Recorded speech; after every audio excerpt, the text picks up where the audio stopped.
Okay na? Oo. Sa halip, muli lamang kami nagkita. Pagkalipas ng 20 taon. Ipangako mo, huwag mo kong pag-antayin tulad ng iyong ama. Pangako ina. Isang paraan para pigilan ng Reyna at mga pinuno na mag-isip ng masama. Opo, kamahalan. Minsan na sila naging marahas.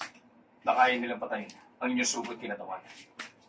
Sa ngayon, nakikipagtulungan sa atin ang mga pinuno. Pero pag alis nyo ng palasyo, hindi natin alam kung anong gagawin nila. Huwag ka mag-alala sa bagay. Ilang kutsara yan? Siya lang. Ay, isa lang ba yan? Akala ko 2. Inutos ko sa 4 na pinuno na tahan na ipadala ang kanilang mga anak na lalaki sa magaganap natin. Tsak na hindi sila mag-iisip rin ng mga kasama para sa kanilang mga anak. Nanonood pa ng Jumong? Sa tingin nyo kaya, mapapasunod niyo po sila. Nagbanta ako na pag sumuway sila sa akin, sila muna ang lulusugin ko bago makipagtigmaan sa mga anak. Jumong makita. Ano yung kamahalan? Alalahanin mo mabuti kung bakit iginigit kong pumasok sa lipahan.